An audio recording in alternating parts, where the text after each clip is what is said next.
माताजी, कोमल किरण गौर,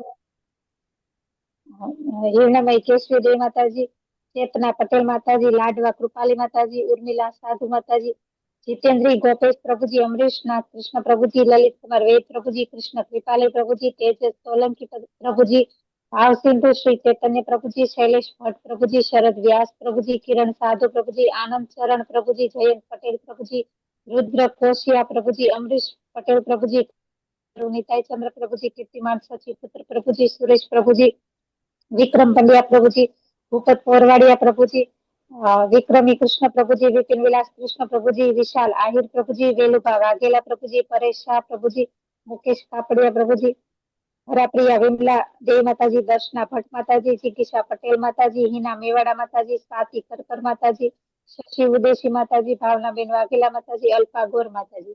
टोटल 62 છે પ્રભુજી। કોઈનું નામ બાકી રહી ગયું હોય તો માફ કરજો। હરે કૃષ્ણ સર્વને। હરે કૃષ્ણ। ધન્યવાદ માતાજી તમારી સેવા માટે અને મંગલ આરતી તથા જપ યજ્ઞમાં જોડાયેલા બધા જ ભક્તોનું હૃદયપૂર્વક અભિવાદન છે। શ્રીમદ ભાગવતમ તૃતીય સ્કંદ દ્વિતીય અધ્યાય અને શ્લોક નંબર 29 આજે આપણે શ્લોક બોલશું। બહુ સરસ શ્લોક છે કૃષ્ણજીની લીલા ઉપર, એમના ગાયો પ્રત્યેના પ્રેમ પર। So let us recite. Screen દેખાય છે ને પ્રભુ? હા પ્રભુજી। Thank you. હા પ્રભુ। स एव गोधनं लक्ष्म्या निकेतं सीतगोवृषम्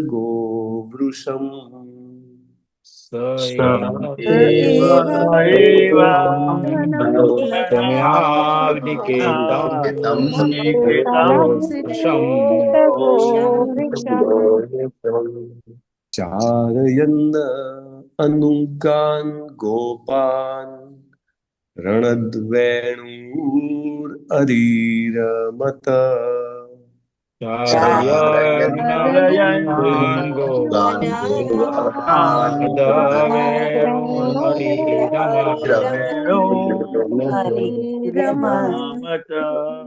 स एव गोधनं लक्ष्म्या निकेतं सीतगोवृषम् स एव गोधनं लक्ष्म्या निकेतं सीतगोवृषम्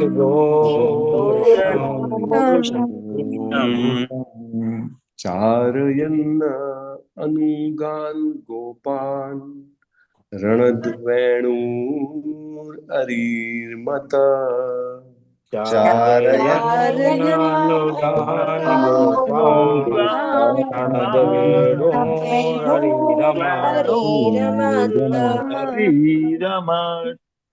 स एव गोधनं लक्ष्म्या निकेतं सीतगोवृषम् स एव गोधनं लक्ष्म्या निकेतं सीतगोवृषम्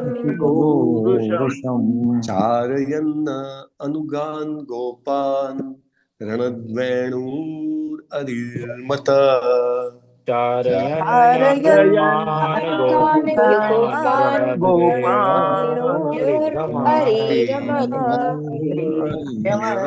प्रभु जी।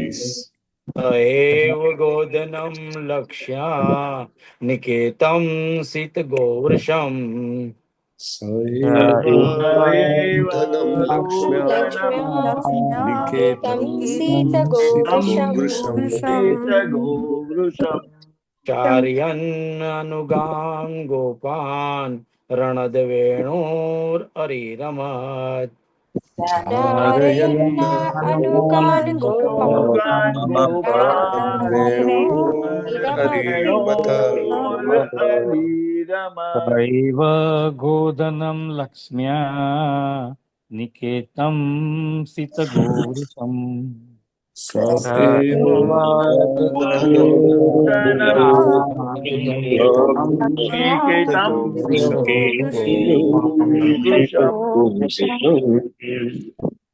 चारयन्नानुगान् गोपान् रणद्वेणुररिर्मथ ચારયન્નાનુગાન ગોપાલ हरिर्मता स एव गोदनं लक्ष्म्या निकेतं शीतगोवृषम् एवं गोदनं લક્ષ્મ્યા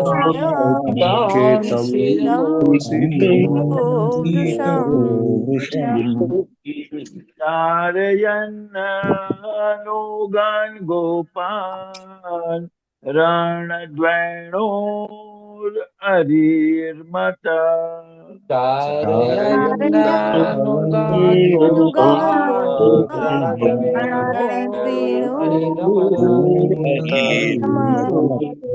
स एव गोदनं लक्ष्म्या निकेतं सितगोवृषम्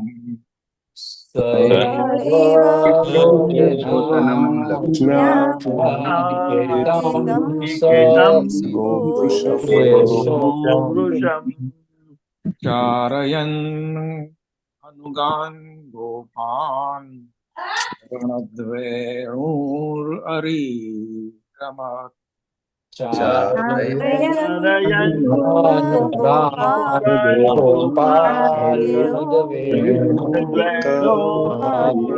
हरिर्मता स एव गोधनं लक्ष्म्या निकेतं सितगोवृषम्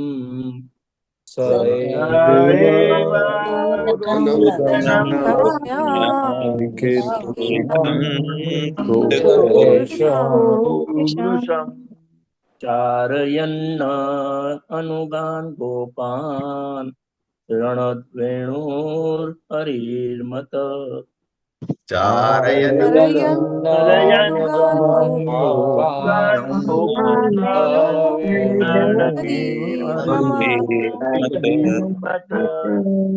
स एव गोदनं लक्ष्म्या निकेतं शीतगोवृषम्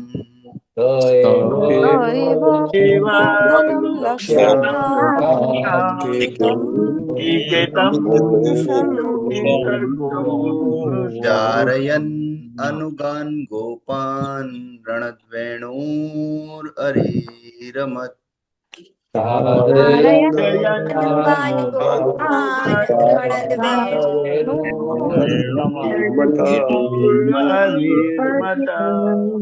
स एव गोदनं लक्ष्म्या निकेतं सितगोवृषम्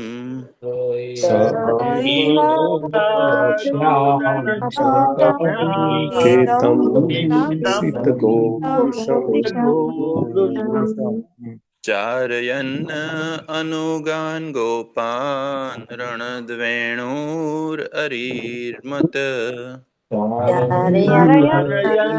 अनुगान गोपाल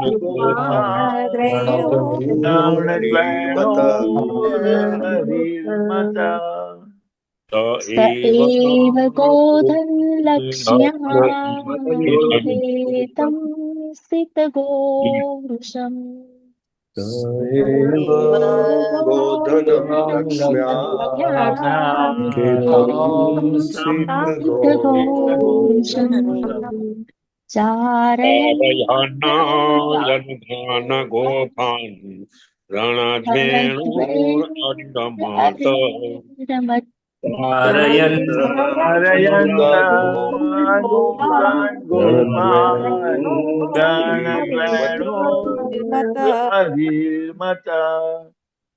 माताजी स एव गोधनं लक्ष्म्या निकेतं सितगोवृषम्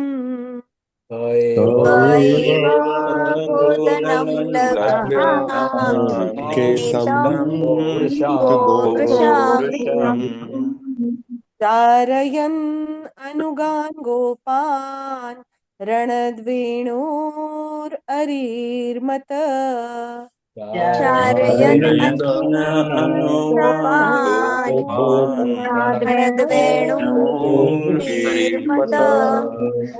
स एव गोदनं लक्ष्म्या निकेतं सीतगोवृषम्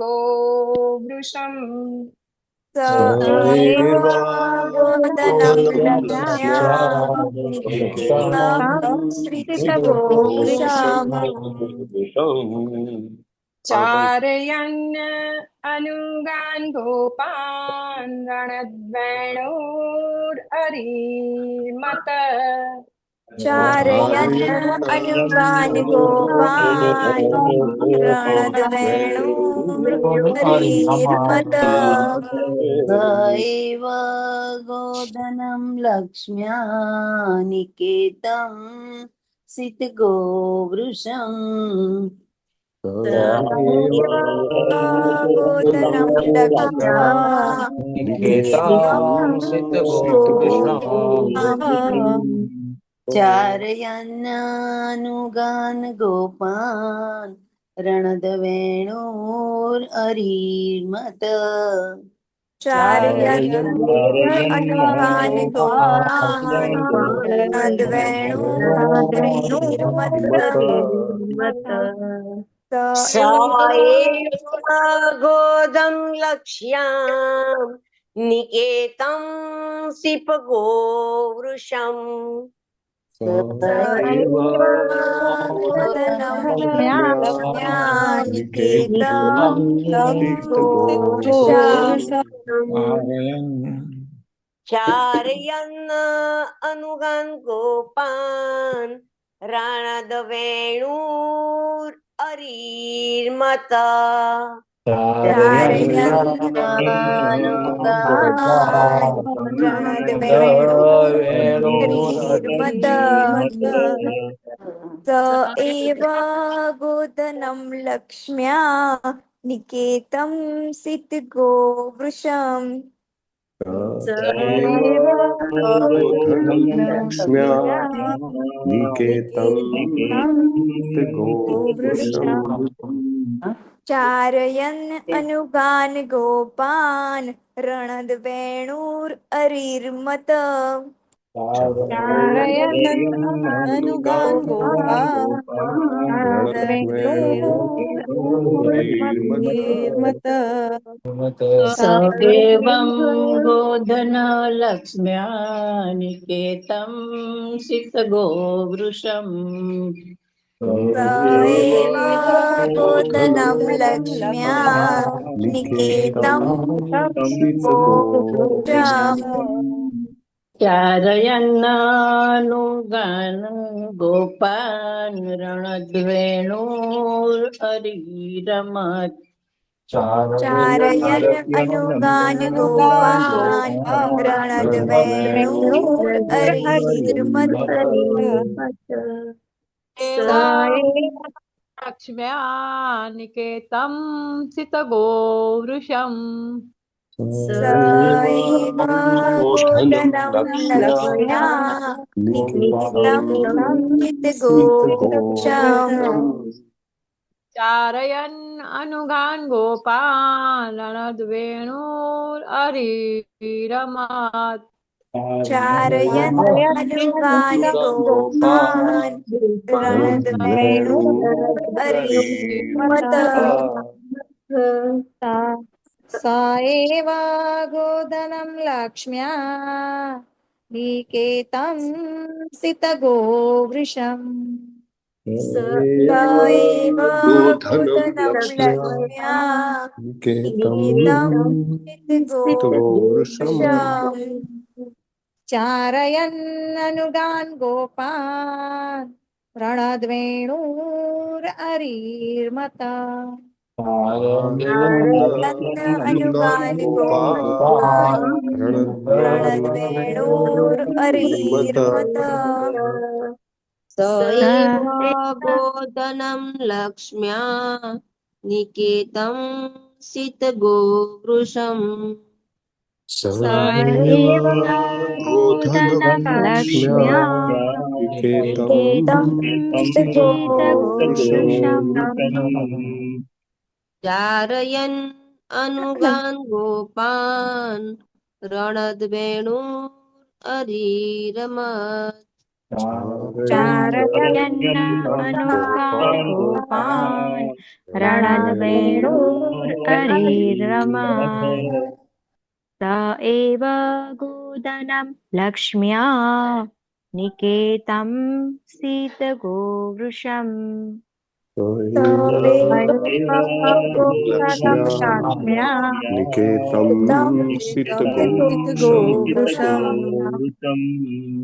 चारयन् अनुगान् गोपान् रणद्वेणुररिरमत् अनुगान्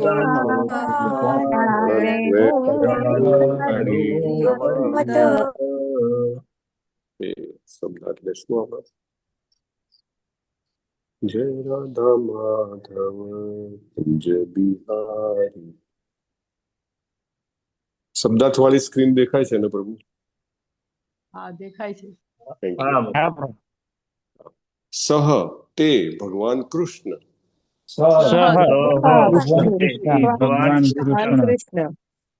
એવ ખરેખર ગોધનમ ગાયો રૂપી ધન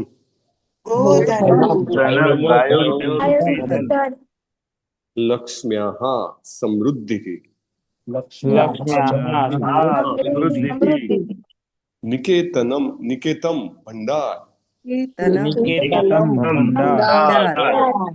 શીત ગો વૃષમ સુંદર ગાયો અને આખલા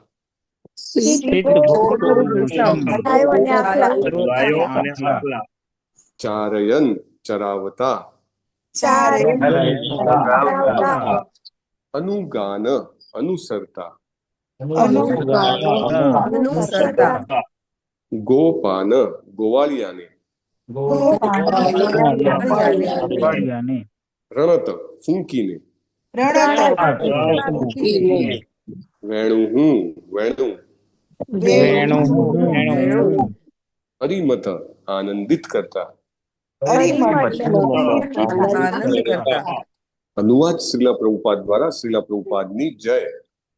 અતિ સુંદર ગાયોને ચરાવતી વખતે ભગવાન જે સર્વ પ્રકારની સમૃદ્ધિ અને ઐશ્વર્યના ભંડાર હતા તે પોતાની વેણુ વગાડતા અને તેમની પાછળ આવતા સંનિષ્ઠ સખા ગોવાળિયાઓને આનંદિત કરતા.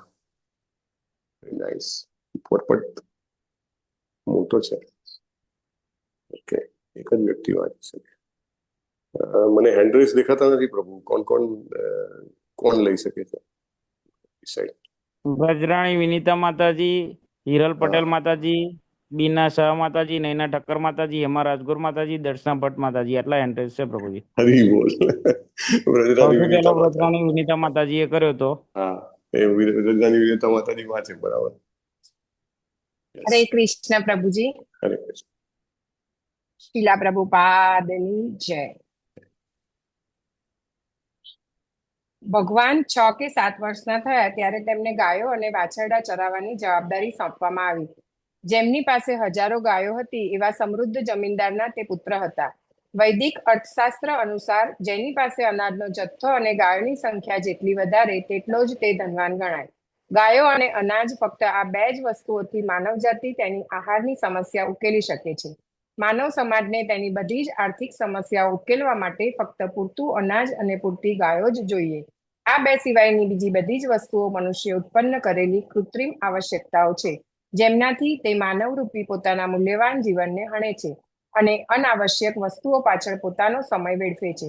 ભગવાન કૃષ્ણએ માનવ સમાજના ગુરુ રૂપે પોતાના આચરણથી જાતે બતાવ્યું કે વ્યાપારી વર્ગે અથવા વૈશ્યોએ ગાયો વાછરડાને પાળવા જોઈએ અને આ રીતે આ મૂલ્યવાન પશુઓને રક્ષણ આપવું જોઈએ. સ્મૃતિ નિયમ અનુસાર ગાય માનવ જાતિની માતા છે અને વૃષભ પિતા છે. ગાય માતા એ કારણે છે કે જેમ વ્યક્તિ પોતાની માતાનું સ્તનપાન કરે છે તે જ રીતે માનવ સમાજ ગાયના દૂધનો ઉપયોગ કરે છે. આ જ રીતે બળદ માનવ સમાજનો પિતા છે, કારણ કે પિતા પોતાના બાળકો માટે કમાતો હોય છે. તે જ રીતે બળદ ખાવાનું અનાજ ઉગાડવા જમીન ખેડે છે. આ માતા અને પિતાને હણીને તો માનવ સમાજ પોતાના જીવનની ભાવનાને જ હણી નાખશે. અહીં ઉલ્લેખ કરવામાં આવ્યો છે કે તે સુંદર ગાયો અને વૃષભ વિવિધ રંગી હતા, લાલ, કાળા, હરિયાળા, પીળા, રાખોડી વગેરે. તેમના રંગ તથા સ્વસ્થ હસ્તી મુખાકૃતિથી વાતાવરણ જીવંત હતું. આ બધા ઉપરાંત ભગવાન તેમની વિખ્યાત વાંસળી વગાડતા, વાંસળીમાંથી નીકળતો ધ્વનિ તેમના સખાઓને એવો દિવ્ય આનંદ આપતો કે નિરાકારવાદીઓ જેને બ્રહ્માનંદ કહે છે તેની બધી જ વાતો તે ભૂલી જતા. સુખદેવ ગોસ્વામી વર્ણવે છે તે પ્રમાણે આ ગોવાળિયા એવા જીવાત્મા હતા કે જેમણે પુણ્ય કર્મનો સંચય કર્યો હતો અને તેને લીધે જ તે સદેહ ભગવાન સાથે આનંદ માણી શકતા હતા અને તેમની દિવ્ય વાંસળીના ધ્વનિને સાંભળી શકતા હતા. ભગવાન તેમની દિવ્ય વાંસળી વગાડતા હતા.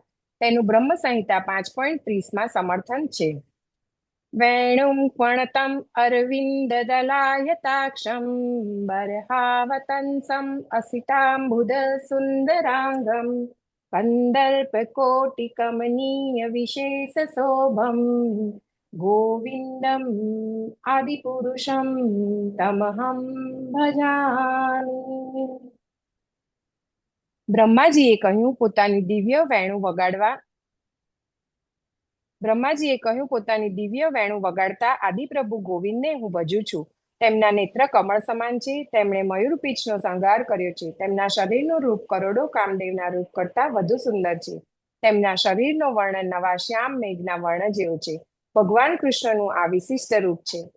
શીલા પ્રભુપાદ કી જય. જય. ધન્યવાદ માતાજી. ઓમ જય શ્રી કૃષ્ણ અજ્ઞાનતિમિ પ્રભુજી. હરે કૃષ્ણ. ઓમ અજ્ઞાનતિમિરાંતસ્ય જ્ઞાનાંજનશલાકયા ચક્ષુરુન્મિલિતમ હરે યેન. કૃષ્ણ. હરે કૃષ્ણ. અવાજ આવે છે? હા પ્રભુજી આવે છે.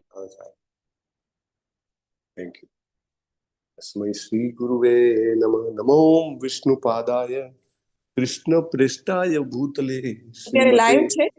જય પતાકા સ્વામી શ્રીમતે ભક્તિ વેદાંત સ્વામિનિધિ નામિને નમસ્તે સારસ્વતે દેવી ગૌરવાણી પ્રચારિણે નિર્વિશેષ શૂન્યવાદી પાશ્ચાત્ય દેશતારિણે.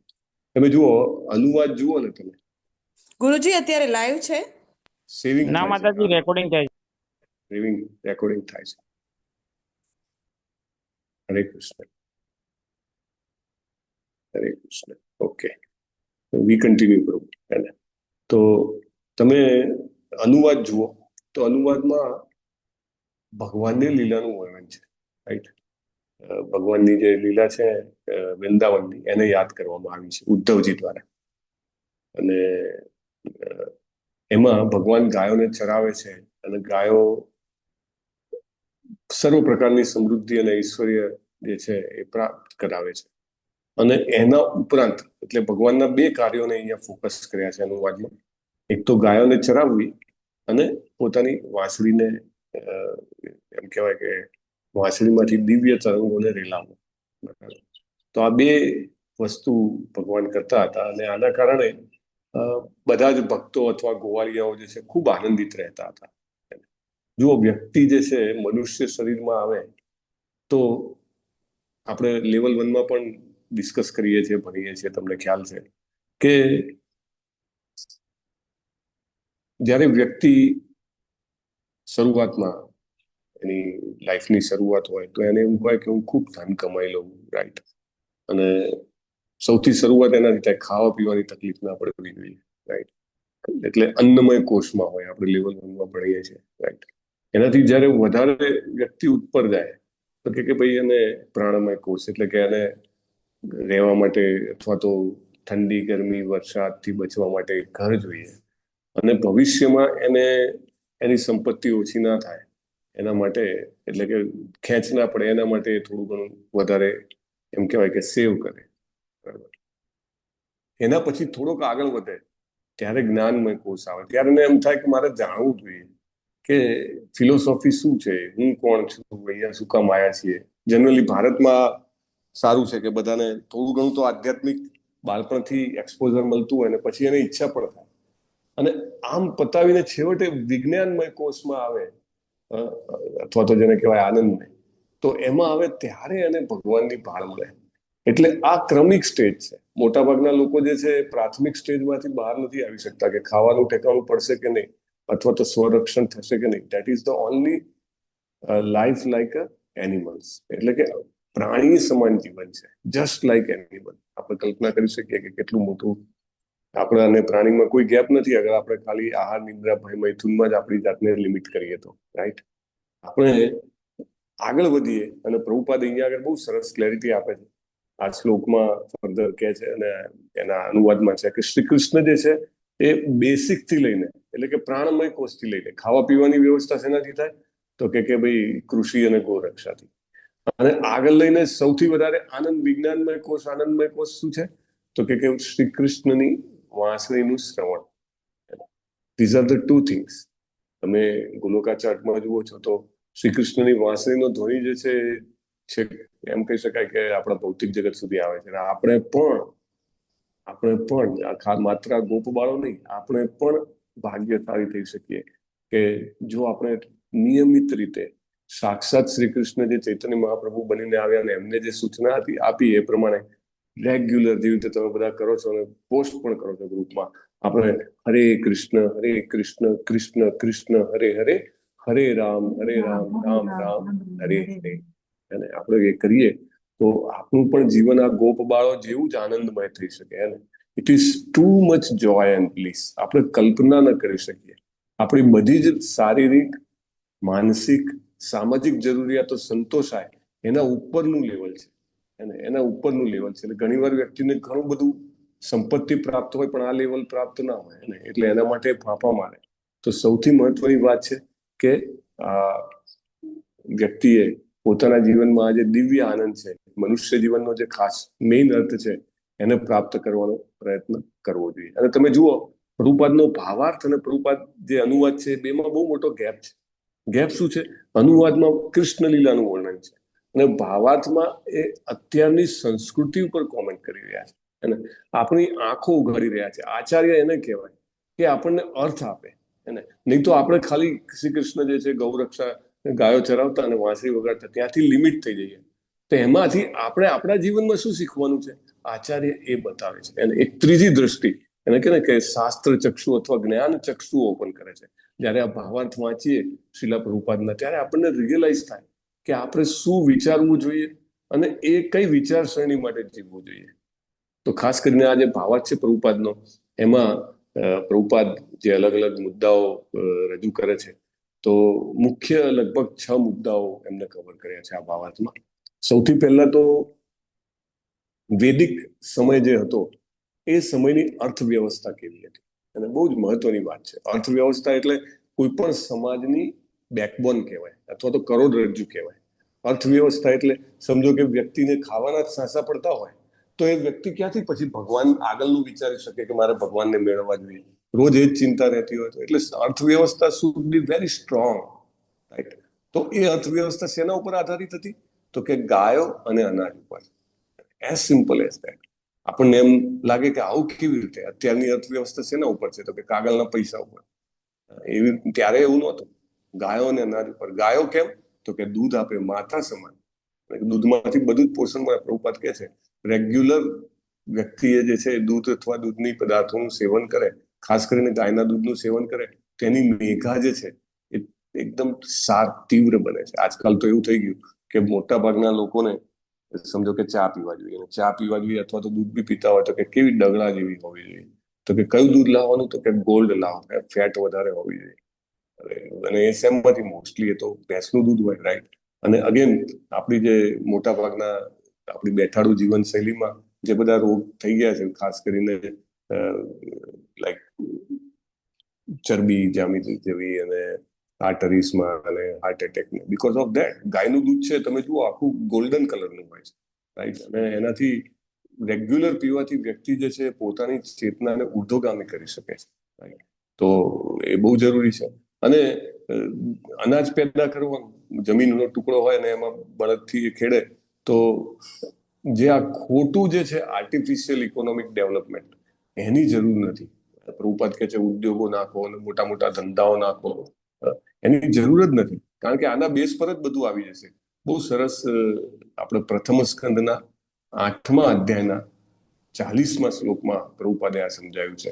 ખાસ કરીને આપણને આશ્ચર્ય થાય કે કુંતી મહારાણીની પ્રાર્થનાઓ છે ને એમાં પ્રભુપાદે આ લીધેલું છે. મેં શ્લોક ખોલ્યો છે અત્યારે મારી સામે છે. બહુ સરસ. આમ શ્લોકનો મિનિંગ અગેન તમે જુઓ, શ્લોક સરસ છે. ઈમે જનપદા શુદ્ધા સુપ કૌસદિ વિરુદ્ધ વનાદ્રીનદ્યુદન્વંતો યેદ્યન્તે તવ વિકસિતૈ. એટલે પ્રભુપાદ એના પરપટમાં કહે છે કે માનવ જાતનો જે વિકાસ છે એ માત્ર ને માત્ર કુદરતી જે ભેટો હોય એનાથી જ થશે અને થઈ રહ્યો છે. મોટા મોટા ગાયગાન્ટિક ઇન્ડસ્ટ્રીયલ એન્ટરપ્રાઇઝ નાખવાથી થશે નહીં. એને બહુ મોટી વાત છે પ્રભુપાદ કહે છે. અને આ બધા જે મોટા મોટા ઇન્ડસ્ટ્રીયલ એન્ટરપ્રાઇઝ જે છે એ પ્રભુપાદ એવું કહે છે ગોડલેસ સિવિલાઇઝેશન એટલે ભગવાન વિહીન સંસ્કૃતિના દ્યોતક છે.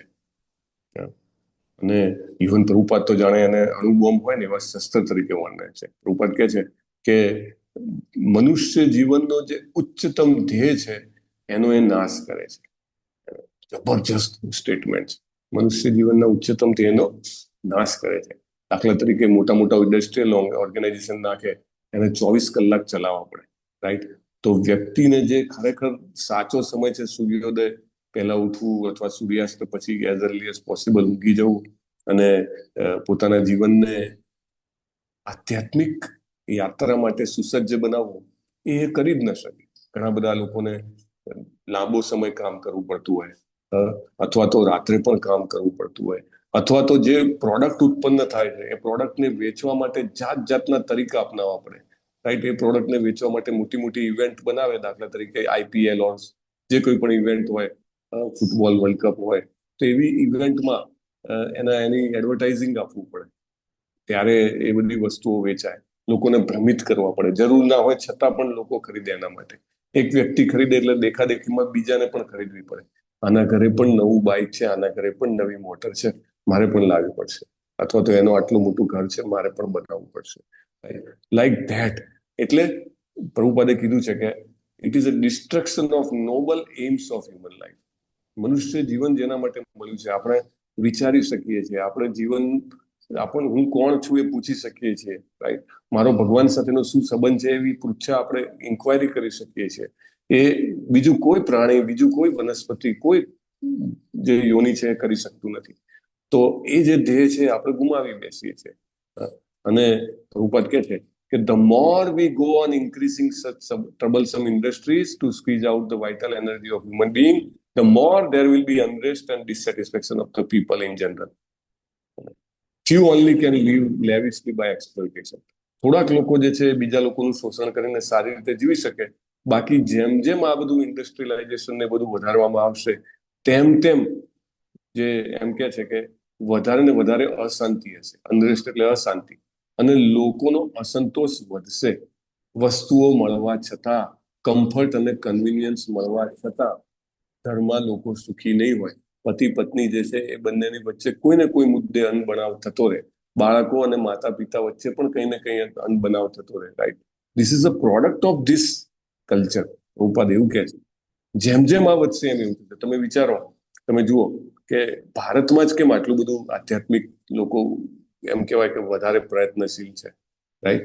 તમે જેમ જેમ પશ્ચિમમાં જાઓ એમ એમ એવું ઓછું થતું જાય છે. ઇવન ભારતમાં જ જુઓ તો ભારતનું ઈસ્ટ અને વેસ્ટ, રાઈટ? આપણે ગુજરાતમાં ઘણું બધું ઇન્ડસ્ટ્રીયલાઇઝેશન, અર્બનાઇઝેશન ઘણું બધું આવ્યું.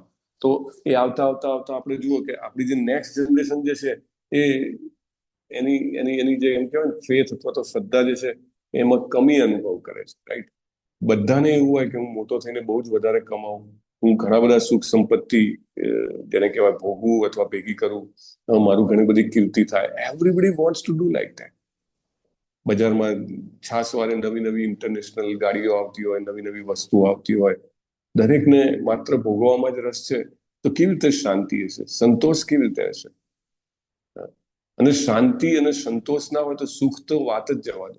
સુખ તો ઝાંઝવાના જળ જેવું છે. પ્રભુપાદ એવું કહે છે કે સુખ છે જ નહીં. ગમે તેટલી સંપત્તિ ભેગી કરી લો, સુખ થવાનું જ નથી.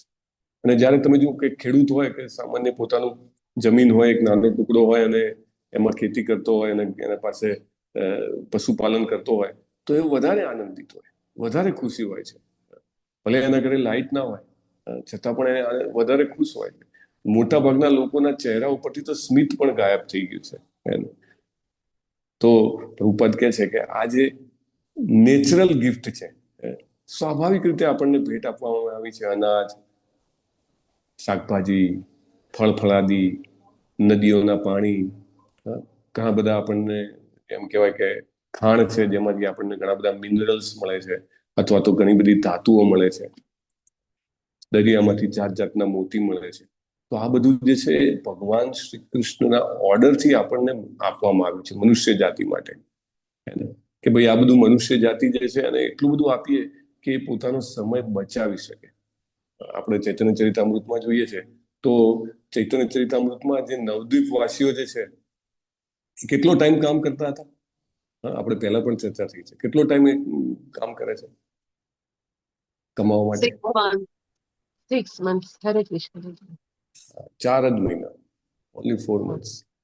4 જ મહિના એ આખા વર્ષનું જેટલું કમાવાનું હોય અથવા તો જે કંઈ પણ જરૂરી હોય, 4 મહિના ખેતી કરે ચોમાસાના પહેલાના. એટલે બધું જ એમને જે કંઈ પણ જોઈતું હોય આખા વર્ષનું એ પણ મળે, અને એનું બાર્ટરિંગ અથવા લેવડ દેવડ કરીને બીજું કંઈક જોઈતું હોય તો એ પણ મળી જાય.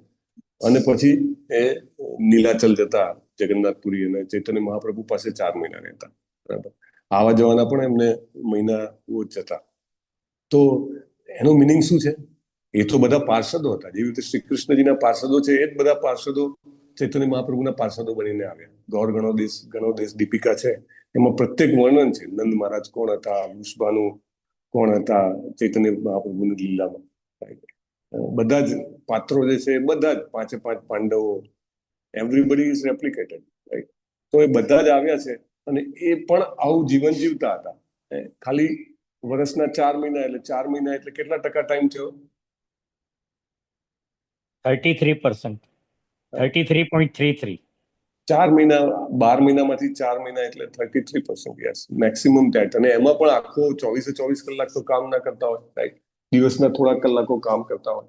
એટલે એ જે છે વેદિક કલ્ચર, એ વેદિક કલ્ચર જ શાંતિ અને સંતોષ આપી શકશે. અને શાંતિ અને સંતોષ હશે. ભગવદ્ ગીતામાં ભગવાને કીધું છે જ્યાં સુધી શાંતિ ના હોય ત્યાં સુધી સુખની તો વાત જ શું કરવી? રેટોરિક ક્વેશ્ચન કરે છે ભગવાન. એટલે વાત થાય નહીં. અને પ્રભુપાદ લખે છે કે આપણે વધારે ને વધારે પ્રકૃતિને નીચોવવાનો પ્રયત્ન કરીશું આપણા ઇન્દ્રિય તૃપ્તિ માટે, તો એવું કે છે કે આપણે વધારે ને વધારે આ જે એના જે રિએક્શન્સ આવશે ને, એના જે એ કર્મોના જે બહુ ભારે ફળ હોય એમાં આપણે ફસાઈ જઈશું.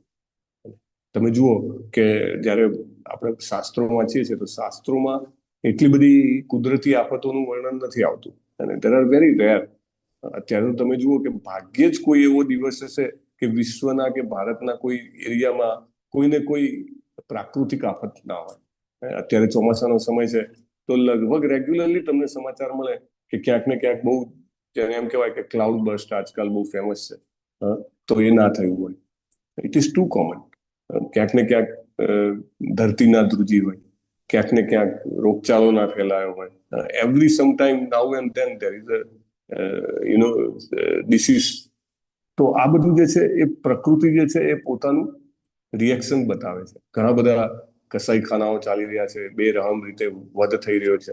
માણસો જે છે પોતાના જીવનનું મહત્વ ભૂલીને માત્ર ને માત્ર એમ કહેવાય કે ધન સંપત્તિ ભેગી કરવા માટે સમય કાઢે છે. દિવસ આપણે જો એ રીતે સમય કાઢીએ તો સ્વાભાવિક છે આપણા બીજા જે રિએક્શન્સ છે વધારે આવવાના. આપણે સહન વધારે કરવાનું છે, આજે નહીં તો કાલે. અત્યારે સમજો કંઈ તકલીફ ના હોય તો સમજવું કે આપણે પહેલાના પુણ્યના ફળ ખાઈ રહ્યા છીએ, બરાબર. પણ જેવું એ પુણ્યનું બેલેન્સ પૂરું થાય તો તુરંત સહન કરવું પડે, વૃદ્ધાવસ્થા, બીમારી અથવા તો કાંઈ પણ હોય તો. So we have to be very alert. અને આ એલર્ટનેસ કેવી રીતે આવે? જેવી રીતે નવદ્વીપ વાસીઓ સમજો કે 30%, 33% સમય કાઢતા હતા, બાકીનો બધો સમય ભગવાન માટે, ભગવાનના સ્મરણ માટે, શ્રવણમ કીર્તનમ વિષ્ણુ, એ બધામાં વિતાવતા હતા. આપણે દિવસનું સર્વૈયું કાઢવું જોઈએ રોજે, કે આજના દિવસમાં મેં કેટલો સમય શ્રી કૃષ્ણના નામ જપમાં વિતાવ્યો, કેટલો સમય મેં ભગવદ્ ગીતા ભાગવતમનું વાંચન અથવા સ્મરણમ એને સાંભળવામાં વિતાવ્યો, કેટલો સમય હું કોઈ આધ્યાત્મિક ડિગ્રી લેવા માટે પ્રયત્ન કરવામાં વિતાવ્યો, કેટલો સમય મેં સેવા કરવા માટે આપ્યો. અને કોઈને કોઈ સેવા. પરમ પૂજ્ય નામનિષ્ઠા પ્રભુ કે આધ્યાત્મિક જીવનના 3 પાયા છે: સેવા, સાધના અને છેલ્લું કયું? સત્સંગ. સત્સંગ. 3 પાયા છે. તો રોજ જે આ 3 માટે મેં કેટલો સમય કાઢ્યો, ધેટ ઇઝ વેરી ઇમ્પોર્ટન્ટ. અને આપણે જયારે એવું એનાલિસિસ કરીએ તો આપણી આ ગોડલેસ સિવિલાઇઝેશન જેને કહેવાય, અથવા તો ભગવાન વિહીનની જે આ સંસ્કૃતિ છે, એમાંથી બહાર આવી શકીએ. અને પ્રભુપાદ કહે છે કે કસાઈખાના ચલાવવાની કોઈ જરૂર નથી. ક્યારેય એવું નહીં થાય કે બધા કસાઈખાના બંધ થઈ જશે અને લોકો બધા શાકાહારી થઈ જશે તો અનાજ ઓછું પડશે. એવું ક્યારેય નહીં થાય. લોકો ખોટી એને કહેવાય કે ધારણા ધરાવે છે અથવા તો વાતો ફેલાવે છે. અને જે નદીઓ વહે છે એનાથી બધી જમીન જે છે કુદરતી રીતે ઉપદ્રવી બને, જેને કહેવાય ફલદ્રુપ બને છે. અને જે કંઈ પણ જોઈએ પ્રભુપાદ કહે છે એનાથી વધારે કૃષ્ણએ આપ્યું છે. જે કોઈ પણ ખાણો છે એમાં સારા સારા ખનિજો મળે છે. દરિયામાંથી પણ એને એમ કહેવાય કે ઝવેરાત મળતા હોય છે. તો મનુષ્ય જીવનની જે જરૂરિયાત છે એ સારી રીતે અને પૂરતી માત્રામાં અનાજથી, ખાણમાં મળતા ખનિજોથી, મોતી ઝવેરાત જે કંઈ પણ મળે છે એનાથી, પાણીથી અને દૂધથી સંતોષાઈ શકાય. તો શા માટે વ્યક્તિ આ ભયંકર ઇન્ડસ્ટ્રીયલ એન્ટરપ્રાઇઝ જે છે કે જેના કારણે દુર્ભાગ્યશાળી માણસ પોતાનું જીવન એને એમ કહેવાય વેસ્ટ કરી રહ્યો છે, એમાં વ્યતીત કરવું જોઈએ? પ્રભુપાદ કહે છે કે આ બધી જ જે કુદરતી ભેટ છે એ બધી શ્રી કૃષ્ણની કૃપા ઉપર આધારિત છે. એટલે આપણે જો કૃષ્ણના નિયમોનું, ભગવાનના નિયમોનું પાલન કરશું તો જીવનની પૂર્ણતાને પામી શકશું. એટલે બહુ જ મહત્વની વાત આપણે એ સમજીએ કે આજે અર્થવ્યવસ્થા છે એનો પાયો શું હોવો જોઈએ. અને અહીંયા આગળ શ્રી કૃષ્ણને એક એમ કહેવાય કે આઈડિયલ ટીચર, એટલે બેસ્ટ શિક્ષક તરીકે વર્ણવ્યા છે. એ ભગવાન હતા પણ છતાંય એમને કેવું કામ પસંદ કર્યું. તમે જુઓ, ભગવાન આવ્યા અને અહીંયા આગળ આવીને ગાયો ચરાવવાની અથવા તો ગાયોની રક્ષા કરવાની. એ કેમ એમને સિલેક્ટ કર્યું? કારણ કે ઉદાહરણ આપવા માંગતા હતા કે કેવી રીતે સમાજ નિર્ધારિત થવો જોઈએ, કેવી રીતે મનુષ્ય પોતાનું જીવન જીવવું જોઈએ, એ બતાવવા માટે થઈને એમને પોતે આ કામ હાથમાં લીધું. હે, ભગવદ્ ગીતામાં ભગવાન કહે છે કે શ્રેષ્ઠ લોકો જે આચરણ કરે છે તે પ્રમાણે બાકી જનતા આચરણ કરે છે. એટલે ભગવાન પોતે આચરણ કરીને બતાવે છે કે ભાઈ શું કરવાની જરૂર છે. અત્યારે તો કેવું છે, ગામડા તૂટી રહ્યા છે. મોટા ભાગના લોકો જે છે એ શહેરોમાં આવવા માંગે છે અથવા આવી રહ્યા છે. શહેરો મોટા ને મોટા થઈ રહ્યા છે. પણ કારણ શું છે? તો કે ભાઈ ગામડામાં તો કે પાણી ભરવા માટે દૂર જવું જ પડે, ગામડામાં તો કે વીજળી ના હોય. પણ એવું કે છે કે જો કૃષિ અને ગોરક્ષાને વળગી રહે તો એ જે માનવ સમાજ છે એની સંસ્કૃતિ જે છે એ આધ્યાત્મિક રહી શકે છે અને પોતાના જીવનને સંપૂર્ણ કરી શકે છે. ઘણીવાર લોકોને એવું કહેવામાં આવે છે, ઘણા બધા રોગો હોય અથવા તો માનસિક રીતે પીડાતા હોય તો કે તમે પ્રાકૃતિક જગ્યાએ જઈને રહો તો તમારી સ્વાસ્થ્ય સારું થઈ જશે. શું કારણ છે? અથવા તો વાઇબ્રેશન્સ જે હોય છે એ પ્રાકૃતિક જગ્યાએ બહુ જ સારા હોય છે. આપણે જે લોકોએ પણ ભક્તિશાસ્ત્રી કર્યું હશે તો 3 ગુણોની વાત આવે છે ત્યારે એક સરસ ક્વેશ્ચનર આવે છે, રાઈટ? તો કે તમને શું પસંદ છે એવી ક્વેશ્ચનર તમે ભરો. તમને ક્યાં રહેવું પસંદ છે, શું ખાવું પસંદ છે, ક્યારે ઉઠવું પસંદ છે, ક્યારે સૂંઘવું પસંદ છે, એના ઉપરથી. અને એમાંથી આવે છે કે તમે સત્વગુણમાં કેટલા ટકા છો, રજોગુણમાં કેટલા ટકા છો, તમોગુણમાં કેટલા ટકા છો. તો એમાં આવે કે જે પ્રકૃતિની નજીક હોય એ સ્વાભાવિક રીતે ઉચ્ચતમ અથવા તો સત્વગુણમાં રહી શકે છે. પ્રભુપાદ તો ત્યાં સુધી કહેતા કે એમના બુક્સમાં somewhere exact reference I have to find out, પણ આઈ હેવ રેડ કે લાઈક જે ઘર છે, અત્યારના ઘરની વ્યવસ્થા છે, તો કે એ જે સિમેન્ટ અથવા તો બ્રિક્સ એનાથી જે બનેલા છે સળિયાથી, તો એ રજોગુણી છે. અને દેન નેક્સ્ટ હટ્સ હોય, ઝૂંપડાઓ હોય કે એનું જમીન જે છે એ ગાયના છાણથી લીપણ કરેલું હોય, તો એ જે છે ઓબ્વિયસ બટ નેચર સાત્વિક ભાવ ઉત્પન્ન કરે છે. સત્વગુણ વધારે છે. અથવા ગંગાજીનો કિનારો કે યમુનાજીનો કિનારો તમે જુઓ, તેની આજુબાજુના કેટલાય માઇલ સુધીની જે લોકોની જે ચેતના હોય છે સ્વાભાવિક રીતે ઉર્ધ્વગામી હોય છે. સો શ્રી કૃષ્ણ જે છે એ પોતાના વર્તનથી બતાવે છે કે શું કરવાની જરૂર છે. વ્યક્તિએ આર્ટિફિશિયલ નીડ્સ ઊભી કરવાની જરૂર નથી દેખાદેખીમાં. પ્રેક્ટિકલ ધર્મ શું છે મનુષ્ય જીવનનો એ ભાગવતમ વાંચવાથી આપણને ખબર પડે.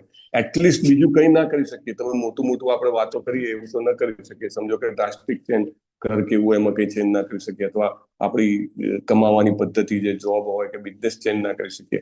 But what we can do, આપણે આપણો સમય જે છે અથવા આપણી જે સોચ જે છે એ બદલી શકીએ. આપણો સમય જે છે એ હરે કૃષ્ણ કૃષ્ણ કૃષ્ણ હરે હરે, હરે રામ રામ રામ હરે હરે, એ બોલવામાં આપણે એ મંત્ર જપવામાં ઉપયોગ કરીએ. અને ક્યારેક એવી મુંડેન એક્ટિવિટી હોય કે જે તમે મંત્ર જપતા પણ કરી શકો. રેગ્યુલર માળા ઉપર કરીએ અને એ નોંધાવીએ, બહુ સરસ છે. ને એ ઉપરાંત આવતા જતા છતાં, જેવી રીતે પહેલા પણ વાત થઈ છે, જય પતાકા સ્વામી મહારાજ એક્સરસાઇઝ કરતા હોય, કાંઈ પણ કરતા ઇવન નાતા પણ એમને આઈ થિંક ગઈકાલ કે પરમ દિવસની ડાયરીમાં લખ્યું છે કે હરે કૃષ્ણ મહામંત્રનો જપ ચાલુ છે. Can you imagine? તો એ રીતનું જીવન કરીએ તો બહુ મોટા ચેન્જીસની તો વાત પછી છે, પણ પહેલા આ પ્રાથમિક ચેન્જ આવી જાય, જીવનમાં કૃષ્ણ આવી જાય, તો બાકી બધું કૃષ્ણને જેમ કરાવવું હશે એમ થશે.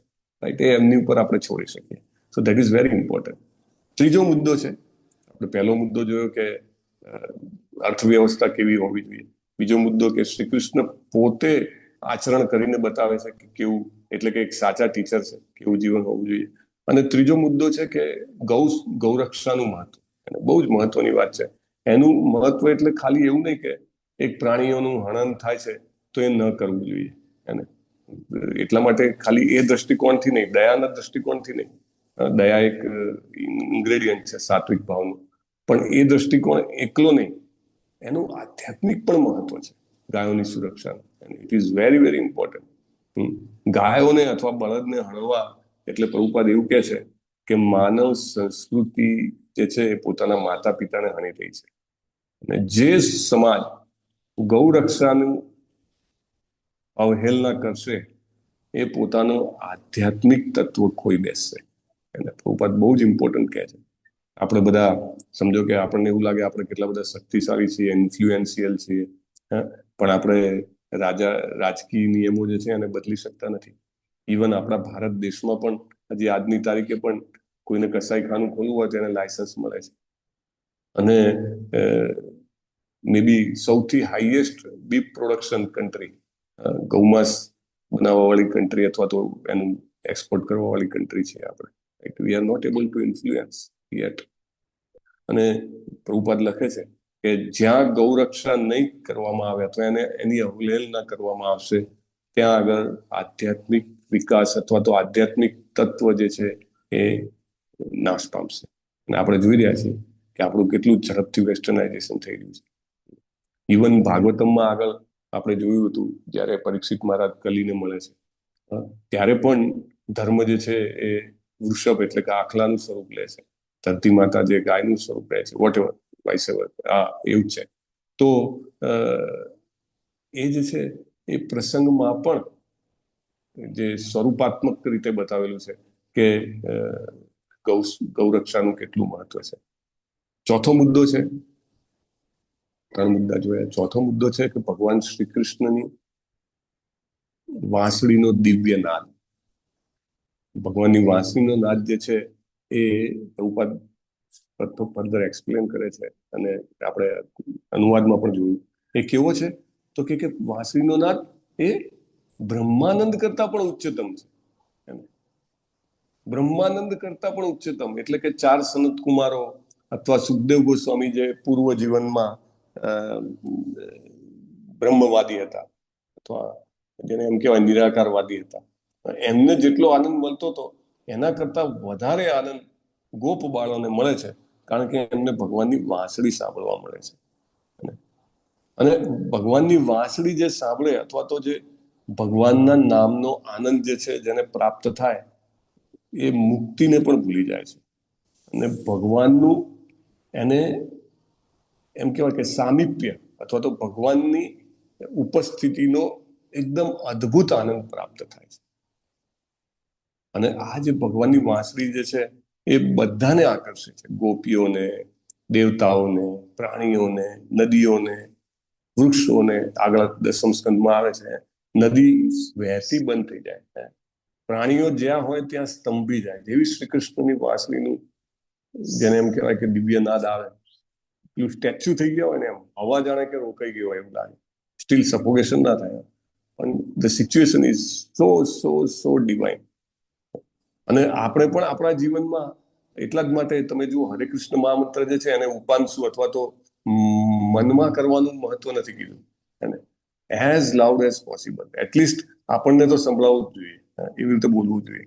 એટલે સમજો કે કીડી ફરતી હોય, અથવા એક કરોળિયો હોય બાજુમાં, અથવા નાનું ઝાડ હોય, કોઈ બાળક હોય રમતું હોય, અથવા કોઈ સમજો કે સાવ નાસ્તિક વ્યક્તિ પણ જતો હોય, પણ એના કાનમાં પડે તો આપણું તો કલ્યાણ થાય, સાથે એનું પણ કલ્યાણ થાય.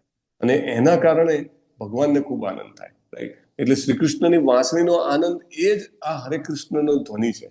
પણ જેમ જેમ આપણે વધારે એકાગ્રતાથી અથવા તો અપરાધ કર્યા વગર કરશું, તેમ તેમ આ વાંસળીનો જે અવાજનો જે દિવ્ય આનંદ છે, અથવા તો એની જે દિવ્યતા છે, તેનો અનુભવ આપણને થશે. એટલે ગોપ બાળો જે છે એ એકાગ્રતાથી, ઓફેન્સલેસલી એમ કહી શકાય કે ભગવાનની આરાધના કરતા હતા, સેવા કરતા હતા, તો એમને આ દિવ્ય આનંદ બહુ સરળતાથી પ્રાપ્ત થતો હતો. આનંદ ચિન્મય રસ. અને last point, very important point, કે ભગવાનના જે પાર્ષદો જે છે એ એમની લાયકાત શું હતી, બહુ જ મહત્વનો પોઈન્ટ છે. સુખદેવ ગોસ્વામી આગળ કહે છે, કૃત પુણ્ય પુંજા, એટલે કે ખૂબ અનેક જન્મો સુધી અનેક પુણ્યો ભેગા કર્યા હોય તો પણ આવો લાભ ન મળે, એવો સરસ લાભ એમને મળ્યો છે. શું લાભ મળ્યો છે? તો કે શ્રી કૃષ્ણના પાર્ષદ અથવા તો એમના તો સાથી અથવા તો એમના ફ્રેન્ડ બની ગયા છે, ડાયરેક્ટલી ભગવાન સાથે રમી રહ્યા છે, એમની કેટલી ઇન્ટિમસી છે ભગવાન સાથે. સો આ વસ્તુ જે છે એ અત્યંત મહત્વની છે. અને એકચ્યુઅલી શ્રી કૃષ્ણ આવ્યા તો શ્રી કૃષ્ણએ આખી ભગવદ્ ગીતાના 700 શ્લોકો સંભળાવ્યા અર્જુનને, અને પછી નિયમ મૂક્યો કે સર્વ ધર્માન પરિત્યજ્ય મામ એકમ શરણમ વ્રજ અહમ ત્વામ સર્વ પાપેભ્યો મોક્ષયિષ્યામિ મા શુચ. અને તું ચિંતા કરીશ નહીં, હું તારા બધા પાપ લઈ લઈશ. પણ શું શરત મૂકી છે? શું શરત છે? સર્વ ધર્માન બધા ધર્મોને ત્યજીને ફક્ત મને અનન્ય ભક્તિ. મામ એકમ અને શરણ લેવું. શરણ લેવું એટલે બહુ ડિફિકલ્ટ છે, રાઈટ? આપણે નેક્ટર ઓફ ડિવોશન ભણીએ છીએ, એમાં જોઈએ છે એના 6 પાસા છે, અને આપણે એમાંના એક પાસાને એક અંશ જેટલું પણ અમલમાં મૂકવું કેટલું કઠિન છે, અને ઇટ ઇઝ વેરી ડિફિકલ્ટ.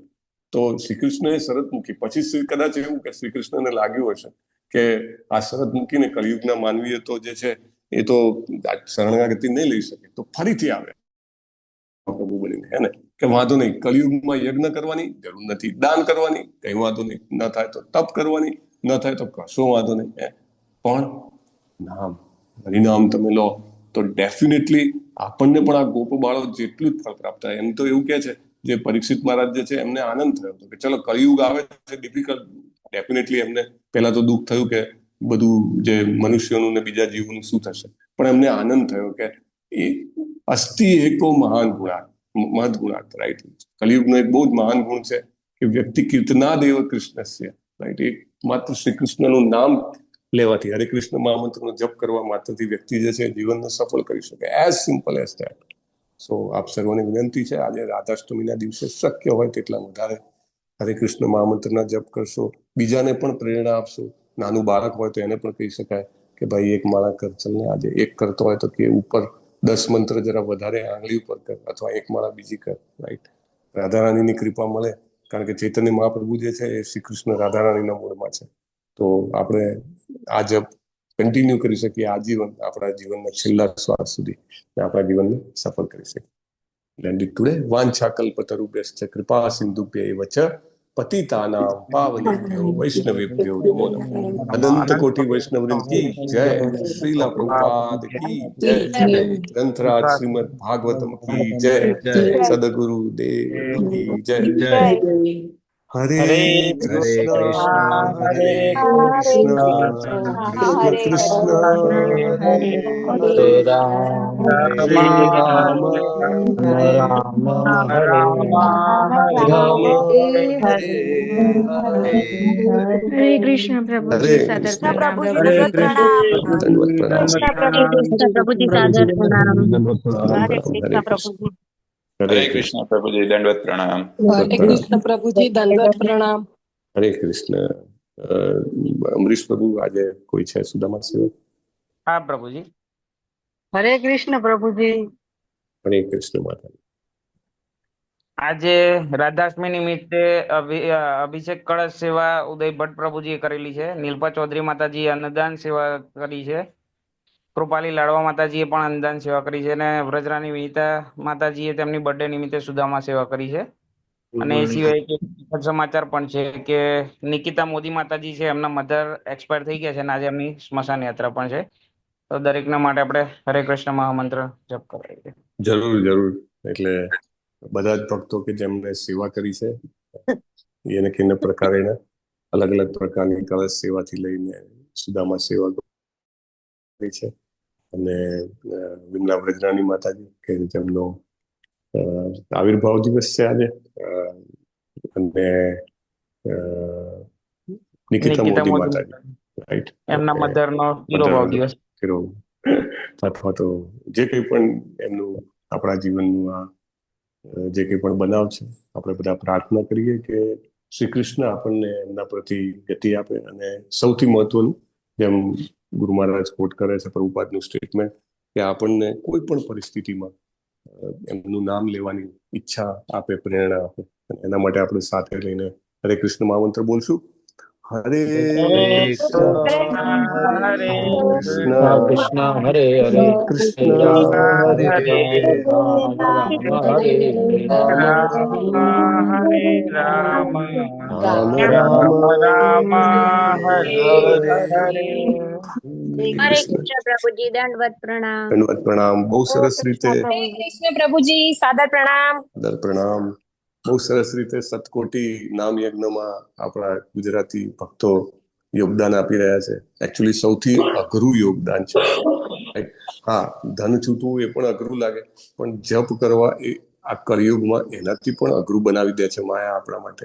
તો એ આપણે બધા સૌ બહુ સરસ કરી રહ્યા છીએ. ડેલી તમે જુઓ તો મે બી મને એવું લાગે છે કે કદાચ 30-40 ભક્તો તો પોસ્ટ કરતા જ હશે. અને જે ન કરતા હોય એમને પણ વિનંતી છે કે કૃપા કરીને ગ્રુપમાં જોડાઓ, અને ભલે એક માળા તો એક માળા, પણ જરૂર પોસ્ટ કરવી જોઈએ. આપણે આપણું નાનું ઘર કંઈ થોડું એને તોડી નાખીએ, એટલે ધીમે ધીમે ધીમે બ્રિક બાય બ્રિક બને, સ્ટેપ બાય સ્ટેપ આપણે કૃષ્ણ તરફ એક એક પગલું ભરીએ તો કૃષ્ણ આપણી તરફ 1000 પગલાની ફળાંગ ભરીને આપણી તરફ આવે છે. રાઈટ? તો જરૂર જરૂર જરૂર આપણે એનો ઉપયોગ કરવો જોઈએ. આવો સરસ સત્સંગ મળ્યો છે, આપણે આટલા બધા ભક્તો, બીજાની માળા જોઈને આપણું પણ લોહી એમ કહેવાય કે શેર વધી જાય. રાઈટ? કે વાવ, લોકો કેટલા, કોઈ પણ પરિસ્થિતિ હોય ને, દરેક વ્યક્તિ પોતાની અલગ અલગ પરિસ્થિતિમાં છે. રાઈટ? દરેકને પોતાની સ્ટ્રગલ અલગ અલગ છે. આ ભૌતિક જગતમાં કોઈને ફ્રી લંચ પ્રભુપાદ કહે છે નહીં. દરેકને કંઈ ને કંઈ આર્થિક, સામાજિક, માનસિક કોઈને કોઈ તકલીફ હોય જ છે, ને છતાંય એમાં રહીને નામ લઈ રહ્યા છે. આવા ભક્તોનો સંગ ક્યાંથી મળે? એટલે બહુ સરસ આજે રાધાષ્ટમીનો રવિવારનો ઉપયોગ કરી અને મે બી અત્યાર સુધીના સૌથી વધારે જપ થઈ શકે એવી પ્રાર્થના કરીએ. So thank you very much. 10 વાગ્યાથી ટેમ્પલ પ્રોગ્રામ પણ ઓનલાઈન છે. હરિબોલ. મૂકેલી છે આપણે ગ્રુપમાં. તો બધા જોઈન થઈ શકે. હા, અને નરેન્દ્ર સર નો એડ્રેસ પણ છે અત્યારે, કોઈ ક્વેશ્ચન હોય તમને. હરે કૃષ્ણ. બોલો બોલો નરેન્દ્ર સર.